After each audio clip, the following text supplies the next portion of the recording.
Hello everyone. How are you today? 여러분 안녕하세요. 선생님이 왜 영어로 시작했나 궁금하죠? 바로 오늘 여러분들과 영어에 대해서 이야기를 하려고 그래요. 자, 그럼 영어로 선생님 소개를 다시 한번 해볼게요. 잘 들어보세요. I am 미정 리. I was an elementary school teacher. I retired 2018 February. 오케이, 거기까지. 반가워요, 학생 여러분. 자, 선생님이 한 얘기 알아들었죠? 세 가지 얘기했어요. 첫째, 그렇죠. 내 이름이 미정리. 우리 식으로 하면 이미정이에요.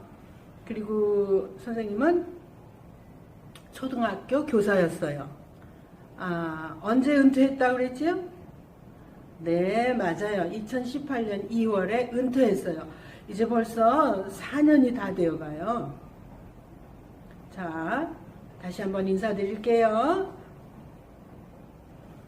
반갑습니다. 선생님은 이미정이고요. 여러분들과 오늘 영어에 대해서 이야기할 거예요. 자, 여러분, 영어 공부 왜 하죠? 학교에서 하라 그러니까, 과목 점수를 따야 되니까. 물론 그래요. 그렇지만 그거보다는 영어라는 게 우리가 수학이나 우리말 배우듯이 일상생활 중에 필요하니까. 자, 그러면 영어를 왜 필요로 하는지 여러분들에게 조금 더 다가갈 수 있는 에피소드 두 가지를 소개할게요. 하나는 어느 학생이 미국에서 공부를 하다가 어느 날 이유도 모른 채 총에 맞아 죽은 사건이 있었어요. 한 청년이 어느 가정집 잔디밭에 마당에 들어갔어요. 근데 주인이 갑자기 총을 들고 나타난 거예요. 그러면서 뭐라고 했냐? Freeze! Freeze! 여러분 아마 게임이나 영화에서 봤을 거예요. Freeze란 말은 우리말로 하자면 꼼짝마! 즉 움직이지 마! 움직이면 쏜다! 이런 말이에요. 여러분 얼음땡 놀이 해보셨죠? 마치 얼음 하면 우리가 움직이지 않고 가만히 서 있어야 되는 것과 마찬가지예요. 그런데 이 학생은 그 말을 못 알아들었어요. 아니면 어쩌면 알아들었는데도 좀 당황해서 그냥 계속 움직여서 걸어갔는지는 모르겠어요. 미국이란 나라는 총기 소지가 합법적인 나라거든요. 그래서 그 주인이 학생이 계속 움직이니까 총을 쐈고 학생은 그 자리에서 죽었어요. 참 안타까운 사건이죠. 근데 그 학생이 일본인 학생이었어요. 미국에 공부하러 유학을 갔을 때 난 사건이죠. 아마 1990년대 초반으로 기억하는데 신문에서 그 사건 이야기를 듣고 깜짝 놀랐죠. 일본 사회는 더더욱 발칵 뒤집혔고요. 그때 아마 제 기억으로 그 총을 쏜 미국인이 체포되었다는 그런 기사는 없었고 미국 대통령이 그 일본 국민들에게 심심한 그 사과, 유감이라는 뜻을 표하는 그런 기사를 본 기억이 나네요. 참 안타까운, 있어서는 안 되는 그런 사고가 있었어요. 자, 또 하나 에피소드는 뭐냐면 이거는 저의 경험인데요. 제가 이제 교사관 뒤에 당시에 90년대 초반에 대학생들 사이에 아주 유럽 배낭여행 붐이 일었어요. 그 세계와 바람이 일었던 그 무렵이죠. 선생님도 너무나 여행이 가고 싶은 거예요. 그런데 유럽이라는 처음 안 가본 나라, 여러 나라를, 그것도 여자 혼자 배낭여행을 한다는 게 가능할까? 겁이 났지요. 치안 유지가 어떨지 모르니까. 그런데 용감하게 다녀왔답니다. 어땠을까요? 룰루랄라 콧노래를 부르면서 정말 행복하게 한 달 동안 유럽 전역을 기차를 타고 돌아다니다 왔어요. 여러분도 이 다음에 대학생이 되면 배낭여행 가고 싶죠? 그게 왜 가능했을까요? 여행을 할 때는 영어를 잘 못해도 괜찮아요. 우리가 보통 바디랭귀지라고 하는 제스처만으로도 여행은 할 수 있어요.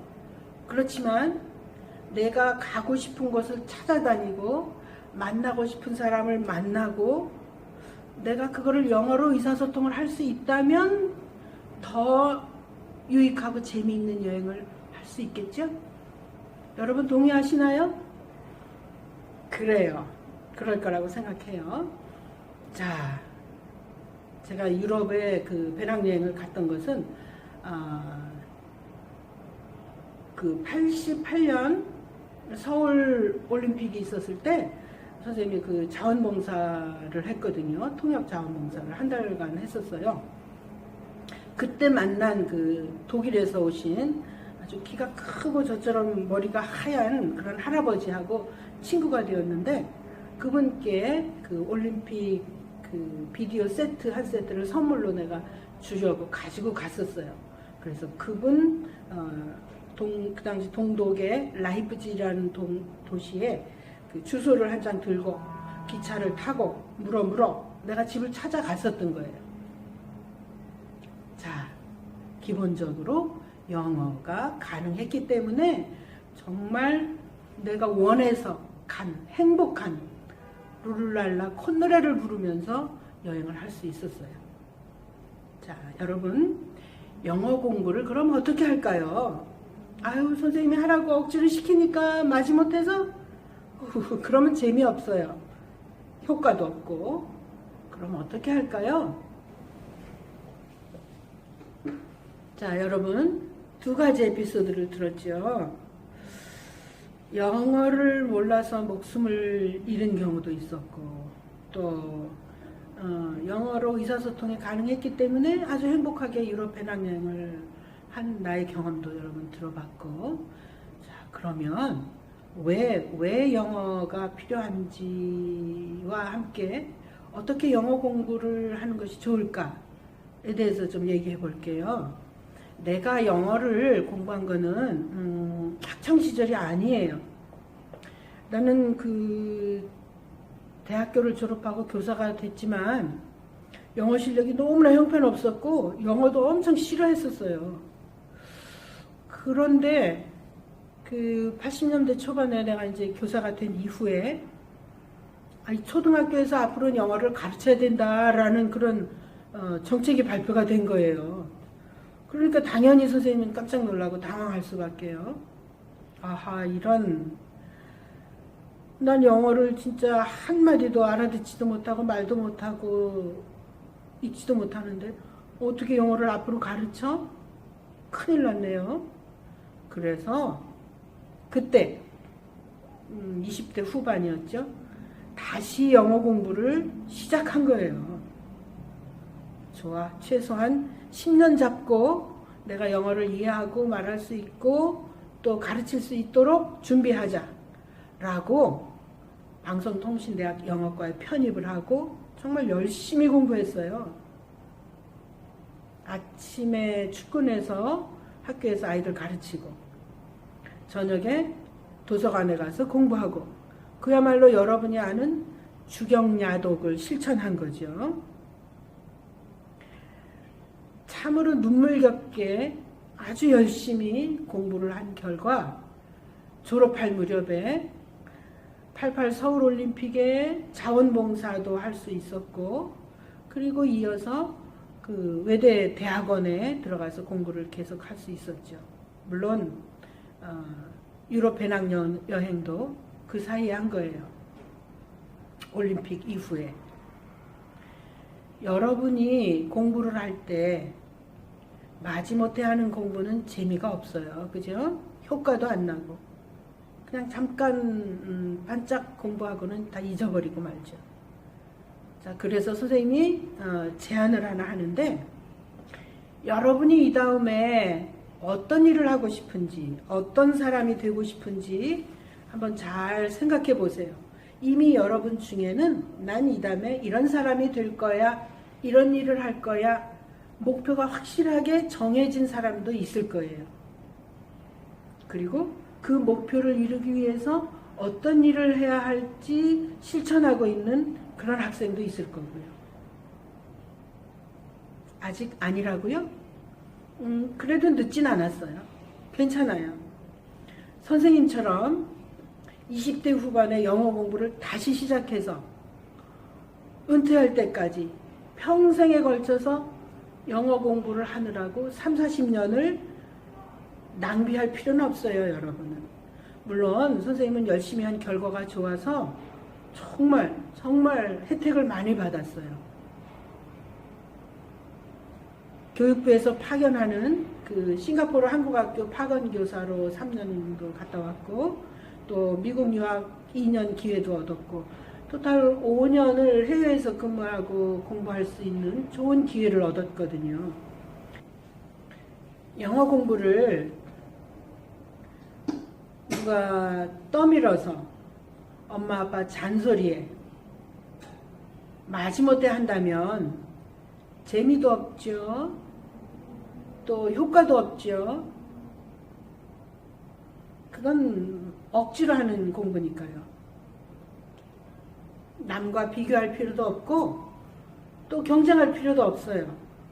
여러분 스스로 나 자신과 경쟁하는 거고, 자아 성취를 위해서 내가 노력하는 거고 내가 도전하는 거니까 여러분의 꿈을 키워나가기 위한 그런 도전인 거죠. 자, 여러분은 어떤 일에 도전을 하고 싶으세요? 거기에 어떤 그 제약이 있는 게 아니에요. 내가 하고 싶은 일, 내가 되고 싶은 것, 그것을 위해서 여러분이 이제부터 꿈을 키워나가는 그런 도전과 성취의 기쁨을 맛보는 그런 학창시절을 보냈으면 하는 마음에서 선생님의 경험을 이야기한 거예요. 여러분의 도전을 응원할게요. 경청해 주셔서 고맙습니다.